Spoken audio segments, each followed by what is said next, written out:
This week, we have a new giant king of offshore wind turbines. It's so big the International Space Station had to extend its orbit. The gigantic Consumer Electronics Show has wrapped up in Las Vegas. The highlight of the show for me? Heated seatbelts. Whoa. Yes, but I'm concerned that makes me a very boring person. China might beat its 2030 clean energy targets by 5 years. I guess that means we'll just have to shut down the podcast early, Brian. What do you say we take up pickleball? I refuse to play pickleball. Norway and Germany announced plans for a hydrogen pipeline between the two countries.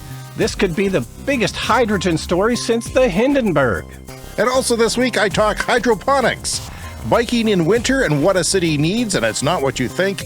Wood-burning stoves and indoor air pollution, and Chinese cars are here. That is, if you live in the UK or possibly China. All that and more on this week's edition of The Clean Energy Show. Okay, so I want to get back to indoor air quality. So there was a really great article here on The Guardian from George Manbiot. He's a Guardian columnist. And the article is called "My Burning Shame. I Fitted My House with 3 Wood-Burning Stoves." And this reminded me a lot of my story about putting in a gas range, a gas cooktop in our kitchen, because we renovated our kitchen in about 2015, 2016, around there. And I wasn't really thinking about it too much. I don't think I knew about induction cooktops at the time. Obviously, I was against burning things, but we put in a gas cooktop in 2015, which I realize now was a terrible mistake. And so George Manbiot's story here in The Guardian is about wood-burning stoves. So he made a similar mistake that I did in 2008. He was refitting his house in the UK. This is a 100-year-old house in the UK that was kind of poorly built, poorly insulated. And in 2008, he was trying to upgrade things and make it better. And he was, at the time, trying to figure out what the best solution was for heating it. And of course, heat pumps were not really much of a thing back then, certainly air source heat pumps. And so he was trying to figure out how to heat his home in the greenest way possible. And it kind of came down to either natural gas or wood. And at the time, he made the choice to go with wood because he thought that maybe that was the greener, more sustainable option of the two choices. So he actually has 3 of these wood-burning stoves in his house, and at great expense. Why does somebody need 3 wood-burning stoves in their house? I don't understand. Well, it's probably a large house, I would guess. Like a sort of a country farmhouse kind of thing, I would think. Maybe with a bomb shelter. I just want to interject, though, something that I read about the whole wave of natural gas ovens and stoves is that, how the proliferation of foodie programs on TV, well, chefs on there would start talking about, and influencers would start talking about how natural gas makes your food better. Yeah. It turns out that's a myth. Yeah. No. Of course. It's just heat, and you can get heat from many sources. And I'd kind of fallen for that a bit too. Like I don't do all that much cooking, but it was kind of like we were spending quite a bit of money on upgrading the kitchen, and we thought, we'll make it the best kitchen possible. And at the time, that seemed like natural gas. But as we're finding out here in this, so there's a couple of other articles I'm going to point to here. Another one on The Guardian from January the 6th. 1 in 8 cases of asthma in U.S. kids caused by gas stove pollution. So gas stoves are a lot more common in the States, I think, than some places in the world. It depends on where you are. I certainly didn't grow up with one. And of course, it affects kids the most. Kids are most sensitive to this kind of indoor air pollution. But my kids were fairly grown up when we put in the gas cooktop. So hopefully I haven't ruined their lives by doing that. But I'm sure you have. You've stunted their growth. You've done all kinds of terrible things. But so 1 in 8 cases of asthma in the U.S. are believed to be caused by indoor air pollution from gas stoves. And I am very close to also replacing this with an induction cooktop. I'm hopefully going to be doing that soon. But you also kind of wonder, so I've got a gas water heater and a gas furnace, which I'm also hoping to get rid of too. But, part of the problem with gas cooktops is that they just leak sometimes. So, even if I get rid of the gas cooktop, I might still be getting gassed by my other natural gas appliances here. But I don't know. Wood burning stoves are probably worse than gas, particularly with like particulate pollution. So George Manbiot here in his story here, he noticed that like you have to open the door to the thing to put wood in and stuff. And he has asthma, and he noticed that every time he did that, it irritated his asthma. And sure enough, that there's studies about this that indoor air pollution from gas cooktops and from wood burning stoves. This is all bad. It's an interesting thing, particularly with the UK that he brings up in the article. It's mostly wealthy people that burn wood for heat. It's something Is where, that right? yeah, That's weird. It's become an affectation of the rich in a way. And, he says if this was something that, lower class people were doing, it probably would have been banned ages ago. But because it's mostly, kind of wealthier people doing it, and not that many, it sort of depends on where you live, but, there's not that many people using wood for heat, but they tend to be of a higher income and, out in the country, but it's not good. None of this is good. Yeah, out in the country, when you have a wood source, I would imagine would be, the argument for it. And that's, sometimes wealthier people have acreages. Yeah. I remember when I first had a swimming pool 20 years ago, there were wood-burning pool heaters. And they didn't heat, nearly as well as natural gas. It took, you had to put a lot of... It's only good, really, for if you're in a warmer climate and you just need a little bit of heat. But, yeah, those existed. I kind of wanted one. I don't know why. Didn't have any trees in my backyard to cut down. So, when I was a kid, I didn't know anyone with a natural gas stove or oven. I would see it referenced on TV and think, wow, well, who has that? It was not that common around here. I certainly didn't grow up with that, which is maybe a bit weird because this is very much fossil fuel country and we certainly use it for lots of other things. But anyway, there was also a nice thread here from Michael Thomas on Twitter. So he's a writer who's written for The Atlantic. He does a blog about climate issues and stuff. And he put a great thread here on Twitter recently about these same issues. Gas stoves responsible, 12% of childhood asthma cases. And he goes on through his own personal story of he got a monitor. So I have a radon monitor. Turns out you can get consumer level monitors that can measure other pollutants as well. So, he did the same thing and was measuring the noxious gases, the NO2 levels, nitrogen dioxide particularly is the problem. And he has a gas range in his house. And every time they were cooking in the evening, sky high levels of nitrogen dioxide. And, it all graphs out through an app and everything. And, he could tell like which nights they had ordered takeout by just looking at the graph, right? Like these levels, if you're not using your cooktop, the levels are way lower. So I don't think I'm going to get another thing because I think I'm just going to get rid of my gas appliances anyway. But it would be an interesting study. It's another thing you can do to check your own indoor air quality. And it's one of those things that's not really regulated much, like there aren't really laws about indoor air pollution. There's laws about corporations polluting the air, but inside your house, it's really you're on your own there. Like you'd think that, especially around here, you'd think that maybe landlords would have a law that okay, if you're a landlord, you got to test for radon in your properties.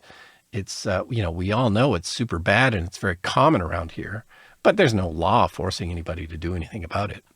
So you had to run a natural gas pipe up to your kitchen. Yeah. An installer had to come and do that. Yeah. And so that might leak. Yeah. But you're in a good situation, though, because you have an air exchanger. So if you got rid of that, if you sawed off that pipe in the basement and just capped it there, which I would, by the way, do. I wouldn't cap it in the kitchen. Mm-hmm. I mean, you could do that so that, a future resident could use it, but let's say that you're not going to let them do that. No, let's not do that. I would have the person cut it off, cap it downstairs so there's less chance of leaking. then you've got the air exchanger to at least give you you're probably doing okay with that. Yeah, a fighting chance. There is also a capped off gas line in our laundry room because the house originally had a natural gas clothes dryer. Which I didn't even know existed until a few years ago, but apparently that's the thing. And they were coming back for a while. Yeah, so, but, the hope is to get rid of all this stuff, get rid of the whole gas Do you know there's a heat pump dryer? With the heat pump built in? Heat pumps for drying your clothes, that's definitely becoming a thing. Expensive thing. Yeah, unfortunately, this stuff often costs more money, but yeah, it and Michael Thomas here on Twitter, he points out that these studies have been going actually on for a long time. That basically for 30 years we've known that gas stoves cause asthma and other respiratory illnesses. We've basically known this for 30 years. And nobody's done anything about it. And of course, there's been more of a proliferation because of, the gas lobby and, hiring influencers to put more of this stuff in our homes because, we've all kind of bought into that. Maybe it's better. Yeah. Well, I haven't bought into it. I always thought it was weird, man. I always thought, why would you want an open flame to cook with? I mean, are we going back to the caveman days? I mean, yeah, I never got that. I never understood why that was okay. Yeah, that was a thing. My brother-in-law is a chef, and chefs do often prefer gas because the heat is instant. So, there are reasons to like it and use it. But when's the last time he was at your house? A couple of years. You think he'll be around when you get an induction and you can try it out and let him try it out if he is not used to it? Yeah, we could make a special episode. The chef and the induction cooktop. How does it go? Maybe some sort of sauce he could cook. Well, in many ways, it's great. Induction's good for things like melting chocolate. It's always difficult to get the right temperature for melting chocolate without burning it. That's the thing that induction is perfect for. So I imagine there's, in terms of a chef, probably negatives and pluses for each. I just melt my chocolate in the microwave. And then I put it into little bunny molds at Easter, Very, very delicious. Don't recommend it, not healthy.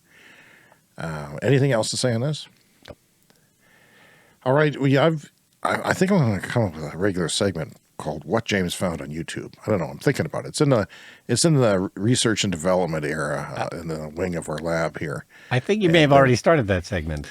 Well, I don't have an intro for it, so but yeah, it's kind of a theme. It's kind of a regular thing. Well, this week I was watching a 1-year-old video from the Not Just Bikes channel. This is a fellow Canadian person from London, Ontario, who was talking about Oulu, Finland. And Oulu, Finland has a very successful winter biking strategy that is effective. That everyone, it's like 85% of the people rides a bike in Finland, in this town. And they compare it to other cities in Finland, and they're not as good because of what they do here. So what do they do here that makes it different than everyone else? Well, they basically have a lot of bike paths that don't interact with traffic at all. They'll build underpasses, so the bikes can go under the road, so there's no interaction. And they keep them clear, which I'll talk more about in a second, but I wanted to play a little clip from the video. In cities with cold winters, there is almost no correlation between winter temperatures and the amount of winter cycling. Let that sink in. The temperature and weather conditions do not significantly affect the level of winter cycling in a city. It is a complete myth that people do not cycle in the winter because of the cold. So what does the research tell us? Well, there need to be 2 things in place to get people to cycle like they do in Oulu. First, is there a network of safe bicycle paths? Is it possible to get to where you want to go without having to share the road? Yeah, and this is based on research. So there's been a lot of people who research this stuff because it's an issue going forward in the world when we want to clean up the world and what would we be able to do like that. Now, I can't see that happening in the city where we live.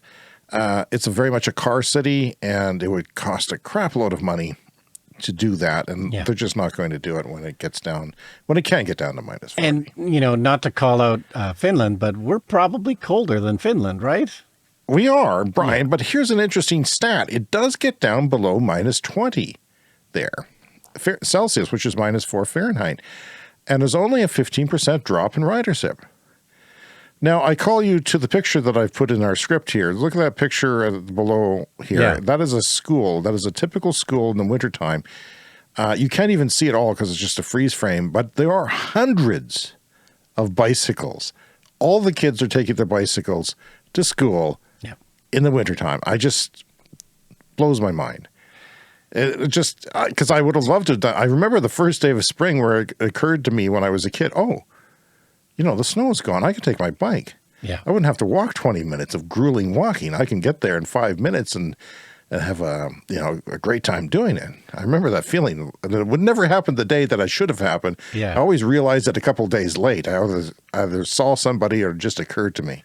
I always remember the feeling of putting on running shoes in the summer for the first time when you realize it's spring, the snow has melted, and you can put your running shoes on and go outside. Best feeling.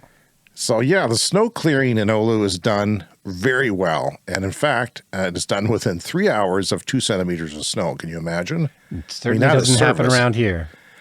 And it's plowed multiple times a day if necessary. So this is expensive and it is complicated, but they say studies have shown that it is a fraction of the cost of maintaining the streets for cars. And I can't even imagine the health benefits.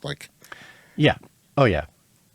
People say that when you cycle in the wintertime that you're actually warmer than you think once you get going. Mm-hmm. I don't know how much is true in e-bikes if you're taking it easy, but and they would have the same problems that electric cars have. They would have less range and so on. But I just thought it was interesting that it can be done because this city has the same population density as London, Ontario, the place where the guy's from. Mm-hmm. And so there's an even comparison there. And there's just, this is probably similar to ours, actually, where we live as well. Yeah, so, well, I don't know. Back when I had a job, I used to walk to work all winter, even if it was literally minus 40. And I did always kind of enjoy that with a nice parka and everything. Doing it on a bike always seemed like an extra step I was just not willing to do. And of course, our roads and paths and sidewalks are just very badly cleared in the hard winter. enough to drive in an SUV. Hard enough to sometimes. drive, but you can certainly walk to work when it's minus 40. Yeah, and some people have.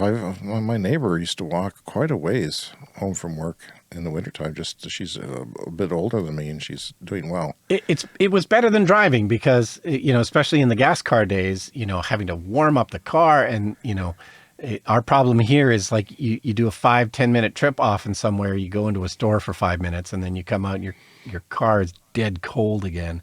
So, often walking is the way better choice. Also interesting from the video, I noticed that none of the kids are locking their bikes. They just put them up and leave them. Yeah. Well, because everybody has a bike. They don't need one. Yeah. Back in the 90s, I was traveling through Europe and I did some video segments for a TV show here on CBC called Utopia Cafe.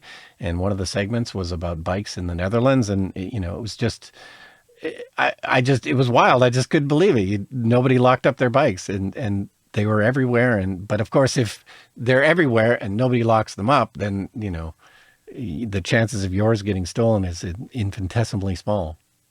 Maybe they also have a better social system too, where there's less people in poverty and less, I don't know.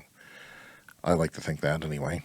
So Electric's Seth Weintraub was at CES as well, and he noted that there's now 20 more DC fast charging manufacturers than there were last year. So this is really taking off. It's going to explode due to the Inflation Reduction Act. There's a lot of companies that are going to jump on this and possibly do well, I would think. So these companies are trying to make affordable products for businesses to provide charging. So if you have a restaurant, maybe you have a DC fast charger, like not just like a level 2 charger, but a level 3, a low level 3 where it's not $200,000, but they're still pretty expensive, he says. So his favorite is a FreeWire brand that includes a huge 160 kilowatt battery. That's the size of the longer range electric trucks, I would think. And it only requires 240 volts electrical service. So, and it can backfeed as well during super peaks. So if you want to feed the grid, it can do that and make money for you if you've got a program set up to do that, up to 150 kilowatts.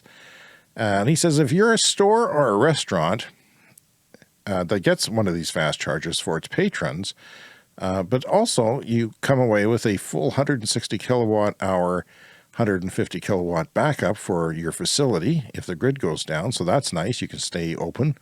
Your cash registers work, your lights work, your induction cooktops perhaps work with little relative cost, or, you don't have to run something that's not 240 and have to upgrade its grid connection to 480 volt 3-phase, which is very expensive. So you can use your existing wiring, which is cool. Yeah, well, if you're visiting a restaurant for a meal, you're going to be there for an hour and a half, maybe 2 hours even.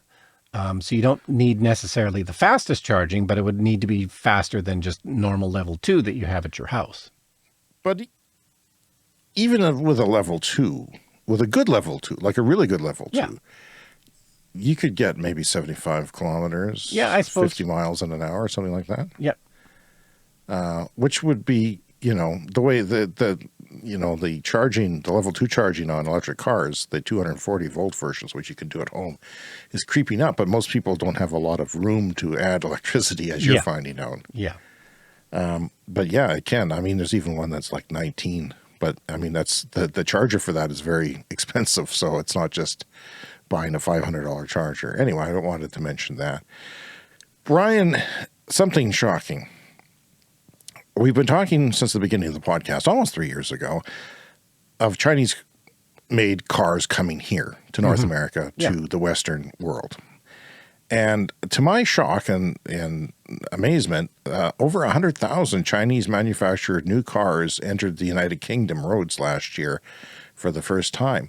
And that is 7% of the 1.6 million total new cars purchased.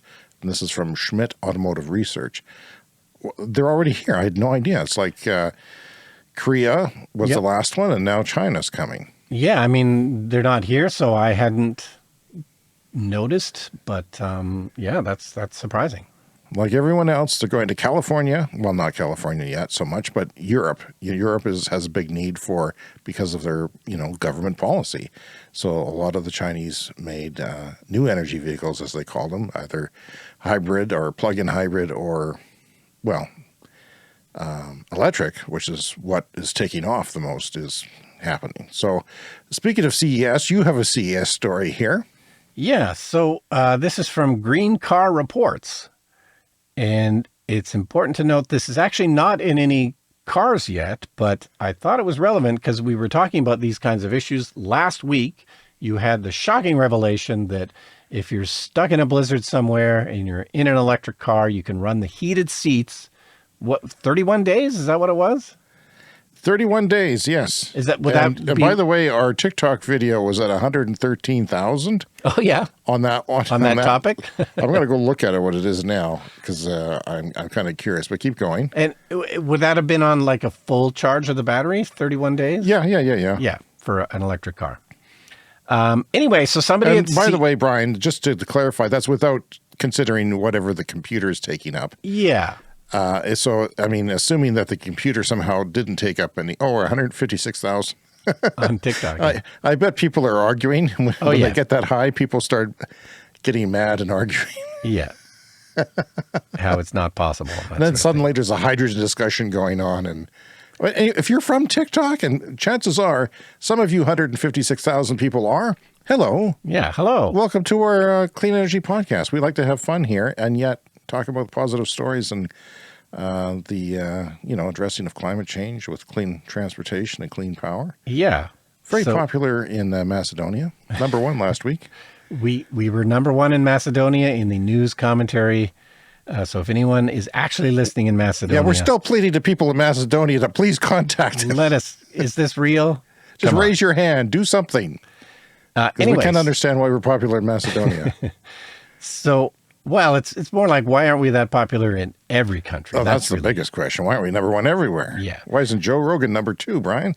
So this company at CEF is ZF, which would be ZF for our American listeners.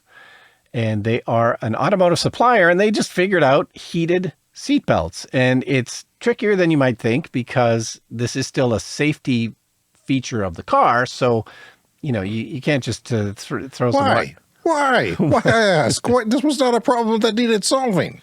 No, but if, we talked about last week about how great it is to have those heated seats. They can last for 31 Oh, so this days. sort of heats your front end. Yeah. This is, So your left nipple will get a little bit of warmth there. yeah. But that'll make you feel more comfortable. I get it. Okay. Maybe you could get a 3-point harness and then you could heat both of your nipples. For your race cars, yes. Yeah. But, Which is a must. So they're still kind of looking for takers on this. So nobody has agreed to put this in a car, but they had to figure out the safety aspect of it because the seatbelt still has to work like a safety feature. But, this seems like it's a more efficient way to heat the car. We've already discussed heating the seats is more efficient. Toyota, the new BZ4X, the new Toyota electric car, it has some kind of a radiant heating thing around your feet. Do you remember that? Oh, that's a good idea. Yeah. Yeah, that's a good idea. That was... Because, I would almost get by, because you remember, if you're new to the show... Yeah. Hello, TikTokers.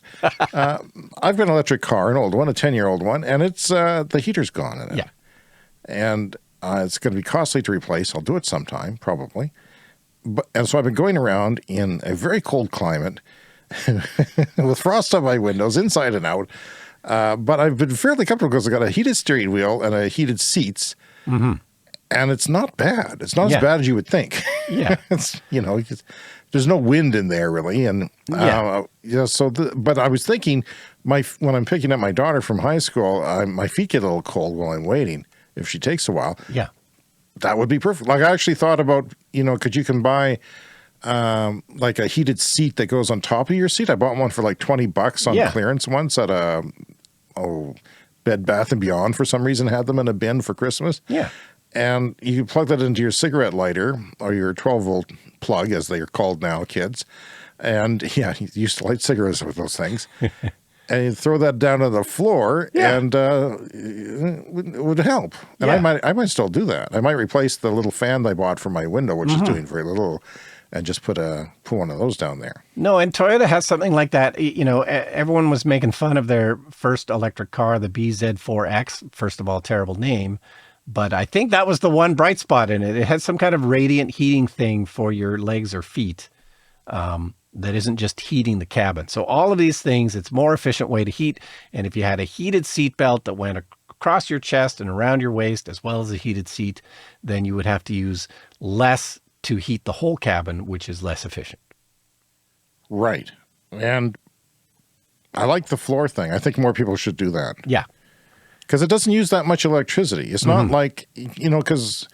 The heaters, when they go on for the first time and have to heat the whole car and the foam and the cushions and everything, all the materials, which are whatever the outdoor temperature is, it takes a lot of energy. It's 7,000 watts in my car on a resistive heater. Yeah.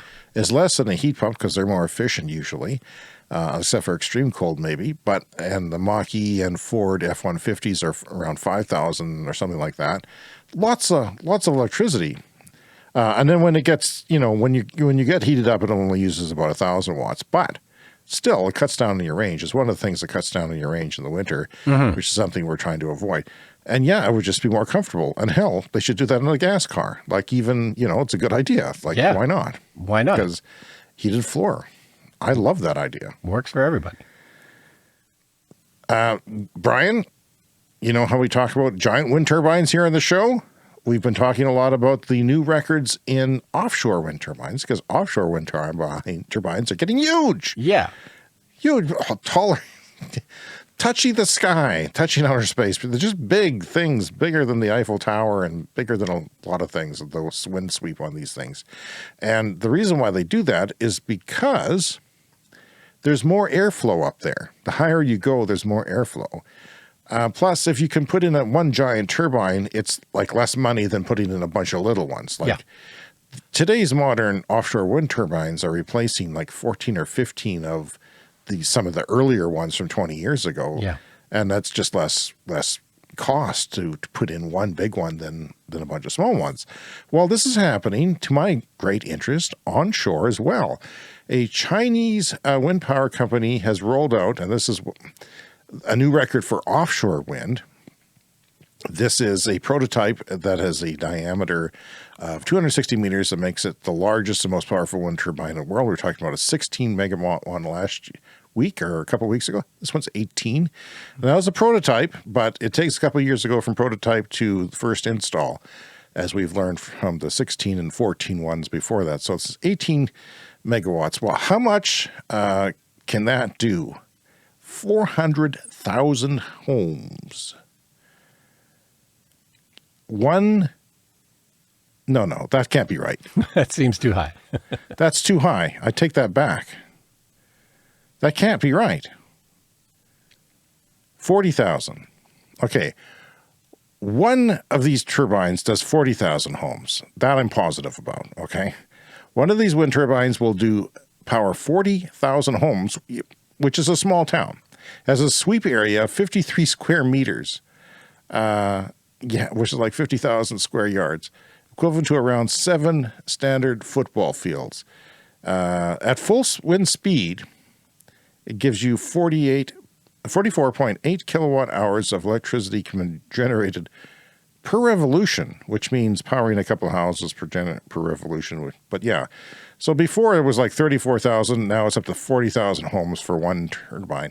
Now, another interesting fact about these bigger turbines offshore is that 13% less turbines are needed for wind farms. Like say you want a 1 gigawatt wind turbine farm to, give you what a nuclear reactor would give you.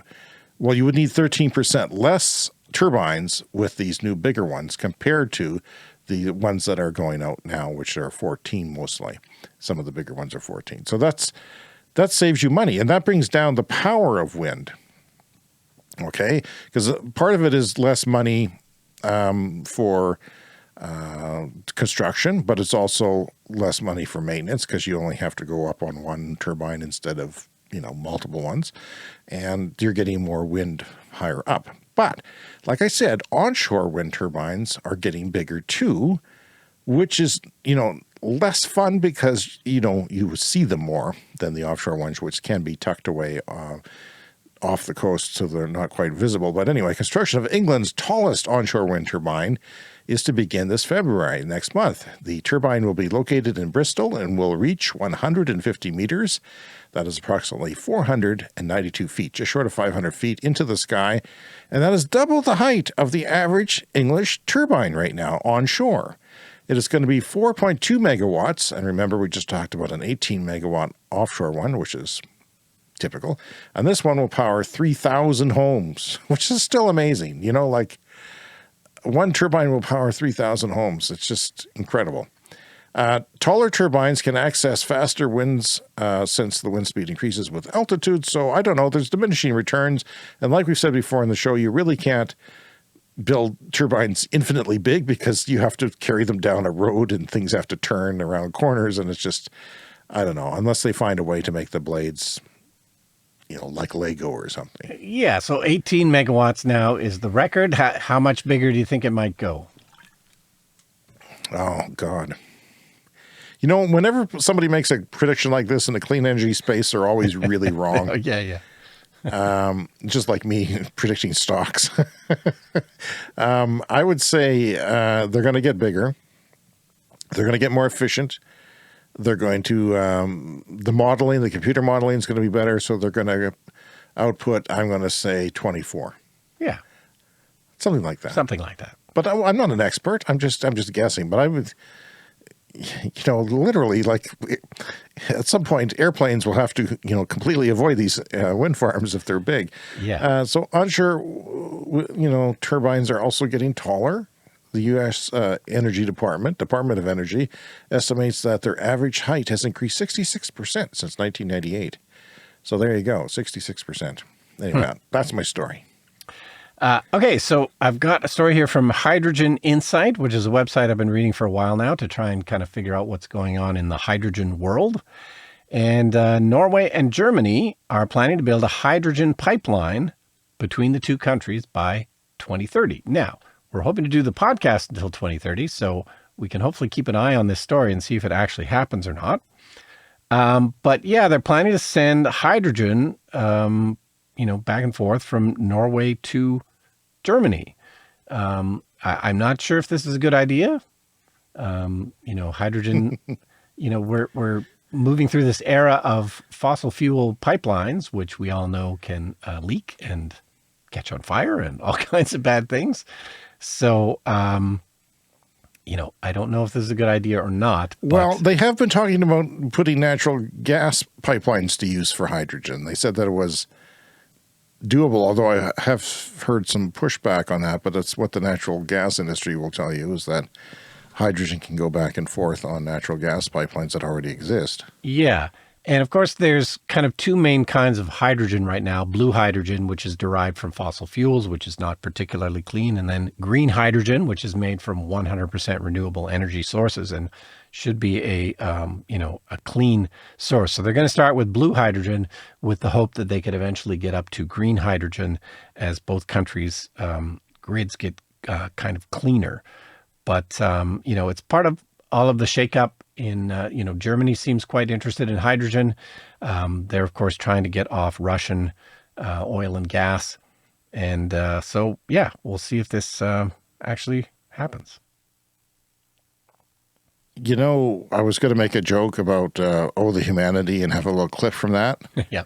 for the beginning of the show. Yeah. And I watched it on YouTube here, the Hindenburg crash, because it's constantly used for jokes. Because it's hilarious. Well, it's not funny. No, it's not.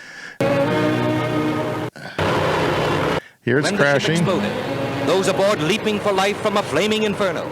The actual crash of the Hindenburg. Okay, well that was after the fact, but the one during the fact is just heartbreaking. The guy's crying. He says, "I know people on that ship. They're dying." Yeah. And it's too soon. No. Just too soon, Brian. And for those who don't know, the Hindenburg was filled with hydrogen. Yeah.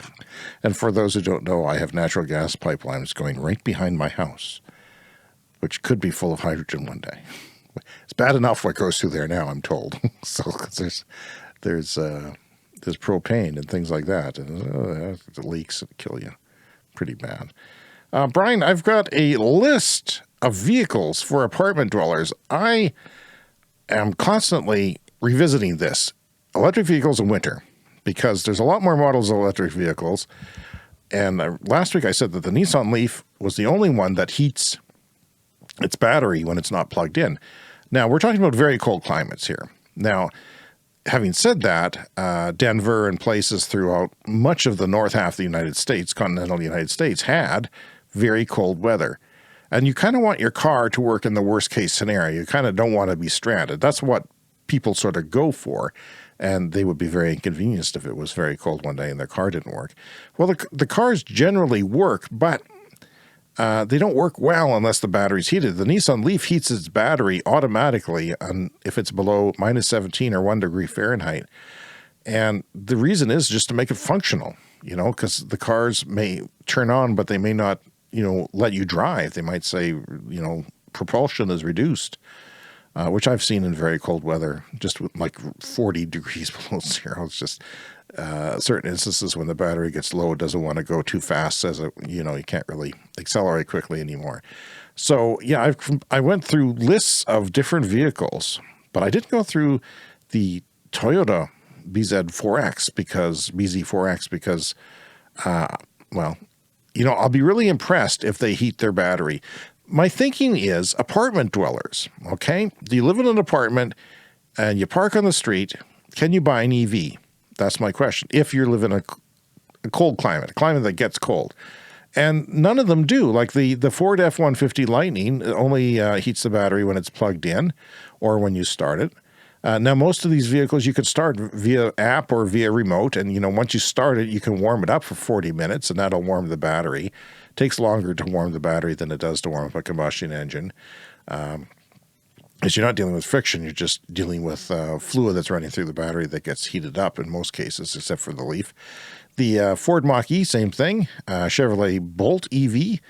I've seen people leave their car when they go to sort of like, train stations and come back after work, and it doesn't work because it's not heating itself like the Nissan Leaf. So, yeah, if you live somewhere cold, the Nissan Leaf is a good car. Now, Tesla doesn't either, but to offset that, there's a lot more superchargers if you live in an apartment and you can't charge it. It's a lot easier to go to find a supercharger and charge up once a week or something like that, or twice a week, just so you can have electricity. The Ioniq 5, I just took something from their manual here for you.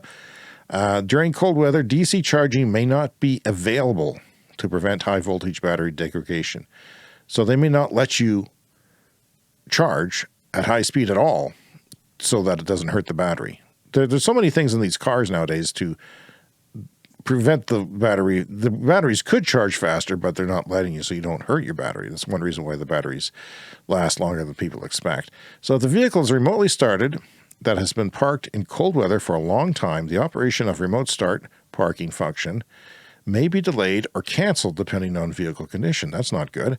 High voltage battery warmer system. The high voltage battery warmer system prevents reduction of battery output when battery temperature is low. So you can start your car, hopefully, and get it running. Do you have any thoughts?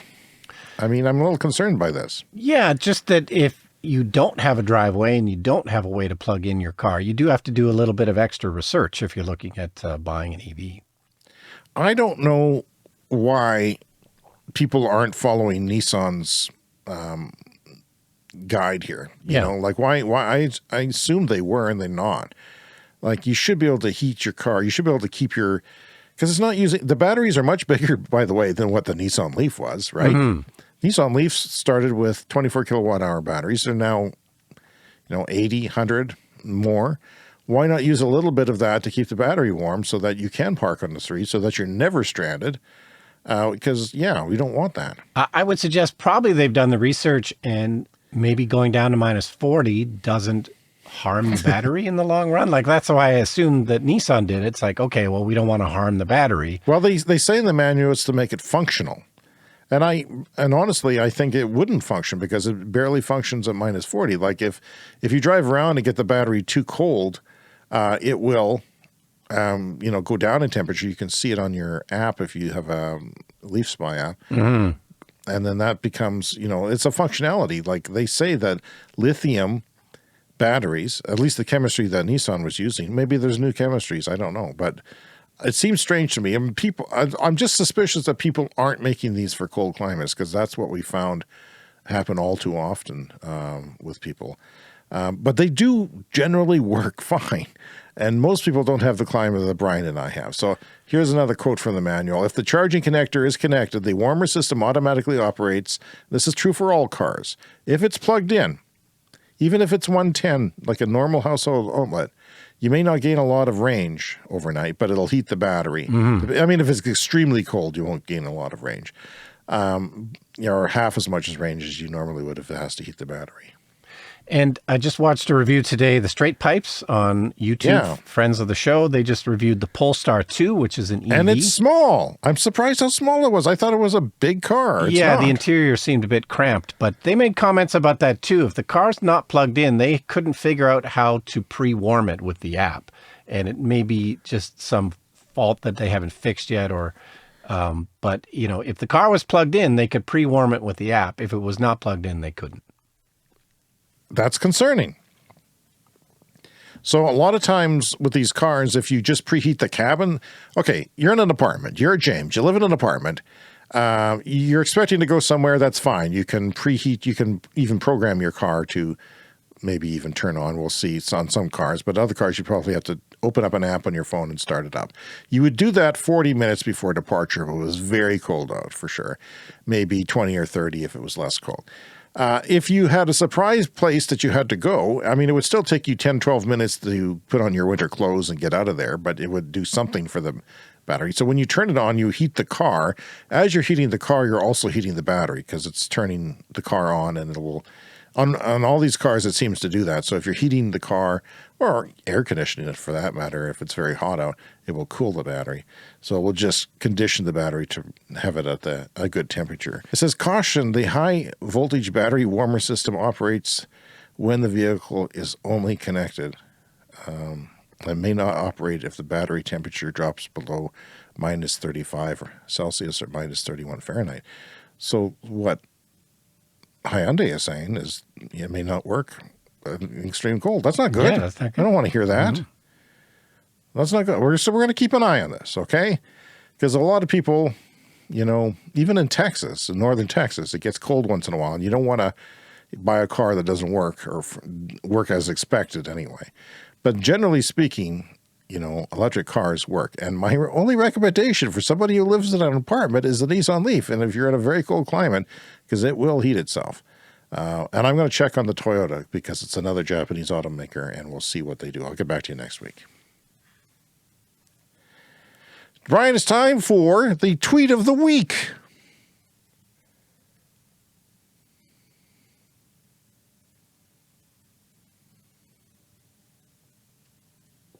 And there it is.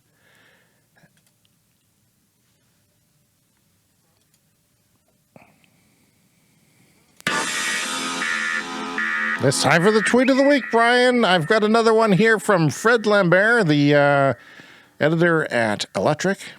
It says he's got a chart up, a Tesla deliveries chart, which is interesting. He says this is not only a Tesla chart that matters. It's not the only Tesla chart that matters, but it does matter a lot. To me, it matters more than anything else, putting more cars on the road that can be powered by clean energy. And what this shows is last year, Tesla outputted 1.3 million cars. And that was up significantly from the year before. But basically what they're saying is that what they did last year almost equals everything they did before that. It's incredible. And that's important because what we want is lots of electric cars replacing gas cars and the use going down rapidly. And that seems to be happening. Yeah, the absolute output numbers matter a lot because that's one more purchaser that is not purchasing a gas car if they have an electric option available. So yeah, 1.3 million cars in 2022. That was what Tesla delivered. Yeah. And, when they started in 2012, it was 2,600. In 2017, it was 100,000. And, a couple of years ago, it was 500,000. So all that added up only adds up to a little more than what they did all of last year. So that's great to see. Yeah, they're trying to grow at 50% per year and more or less doing it. It's kind of remarkable. And it's time for the lightning round. Is where we do a fast-paced look at the week in clean energy and climate news to end the show. It's always sad to end the show, but we have to do it eventually, Brian. Otherwise, we would die from starvation and possibly kidney failure. Bloomberg New Energy Finance has released its energy storage cost outlook. I know that didn't make any sense to you. I could tell on your face. I agree. It didn't make any sense, but, it's a thinker. They found costs of stationary batteries have increased as much as 27% last year. When we talk about stationary battery storage, we talk about storing batteries either in a home, a business, or more often on the grid, where it's important. And by the way, Tesla power packs, they're big packs, they're sold over 2 years. Not surprised. Yeah. It's going to be, they like I said, they could probably triple their capacity, and by the time they got it up and running, they would have buyers because there's just an infinite need for that. They're growing as fast as they possibly can. So it has increased. Stationary storage has increased 27% in 2022 because of all the supply. Yeah. The costs have increased 27%, which is not good because we've been expecting them to drop. So it was dropping 7 to 8% a year, 7 to 8% a year before 2021, and this assumes what their chart that they've published shows 30% less than 2021 by the time you get to 2030. But if you even it all out, it still works out to 7 to 8% a year, even with the cost increases. But I don't believe them. I think that it's going to, because they've got only small, they're constantly never courageous enough to do what the history is. They always say, well, history can't keep repeating itself, even though it's worked for 10 years. Well, I think it is. Battery costs are going to go way down. There's a person I follow on Twitter and on Substack, Hannah Ritchie. I've mentioned before. She's a statistician and publishes articles to do with these kinds of clean energy topics. And she had a great one a couple of weeks ago. A typical electric car that we buy now If it had come out in 1991, it would have cost roughly $1 million. Oh, That's how much battery costs have dropped. They've dropped 98% since 1991. Now we have a momentary spike here because of supply chain issues, because of problems in and demand. and Demand demand. is taken off too, right? So we hope and expect that cost curve for batteries to keep on the way down. But I thought that was an amazing kind of eye-opener. Literally, it would have cost $1 million to buy a typical electric car in 1991. That's too pricey for me. From the South China Morning Post. Do you subscribe? Are you a subscriber? I read it That get sometimes delivered on to the your- Press Reader app. You and your Press Reader app. You don't read books, but you're all about the press. China is accelerating its wind and solar power installations in a new 5-year plan. They have a new 5-year plan, and it is accelerating their previous goals. This progress may allow China to meet its 2030 target for renewable energy installation 5 years ahead of schedule. 5 years. People criticize China because they're still building a couple of some coal plants, that were, and they just say that while they're still building coal, so they're Satan. Canada with its oil industry is better. We're more angelic. Not true. China is really doing this, and a lot of the reasons are they need electricity, and it's cheap and fast. So the provinces in China are set to install more than 300 gigawatt of wind power and 550 gigawatts of solar power under this new plan, taking their combined capacity for both sources to 1,500 gigawatts by the end of 5 years. Remember, gigawatts, a nuclear power reactor. And that would surpass Beijing's goal of 1,200 gigawatts by 2030. This is what we predicted to happen a bit later, and it's happening now. It's quite exciting. Quite exciting when the economics start taking over. And It's great. they apparently they're downplaying the solar because they don't want there to be too much solar produced. They don't want the prices to go down too much. So they're emphasizing wind because the solar prices are going down in China. The number of charging ports in the United States increased more in 2022 than in the preceding 3 years combined, with about 54,000 level 2 and 10,000 level 3 chargers. That's the fast charging added in 2022. So 10,000 more of those. That is also accelerating like everything else. That's great. Half of glaciers will be gone by 2100, even under the Paris 1.5 degree Accord goals, if we met that, which are becoming harder and harder. 68% if the current rate of 2.7 continues. So take your kids to go see a glacier, people. That's all I'm saying. It's time for CS Fast Fact, a clean energy show fast fact. How big is the Amazon rainforest, Brian? Well, it's almost as big as the contiguous United States. Wow. It's 7/8 the size. Can you imagine? Do you know how long it takes to drive across the United States? Wow. It's a big freaking place. And it's only slightly larger than the Amazon forest, which is incredible. The Amazon has 2.7 million square miles, or 7 million kilometers squared. And the United States, let's see here, 8,000 square kilometers. Yes. Very little rainforest within the United States. There were more than 100 days without coal in Great Britain's electricity generation last year, which is not as many days without coal as in 2020 during the shutdowns. But in terms of renewables, in 2022, there were 48 days with more than 50% of electricity generated from renewable sources. Yeah, the UK never had a particularly clean grid, but it's getting cleaner every day. This is big. From Bloomberg, the U.S. Consumer Product Safety Commission will move to regulate gas stoves as new research links them to childhood asthma, which is something I think I heard earlier on the show. Did I not? Bloomberg was listening and then posted that just now. Drought is forcing the shutdown of, we are very influential on this show, are we amazing. not? First Obama, Mr. now Obama's this. listening to us. Drought has foreseen the shutdown of the hydro plant responsible for 70% of Zimbabwe's electricity. Drought. That's not good. That's not good. You know, and I don't know. The UK is on track for 50% of new cars to be electric by 2027 and almost 100% on track. If you look at the graphs, by 2030. So they have, legislation, but, the trend is beating the legislation, which is what we expect to happen in a lot of places in the world. We started this show in 2020, have plans to end it in 2030, and it's because so much of this stuff is going to happen by then.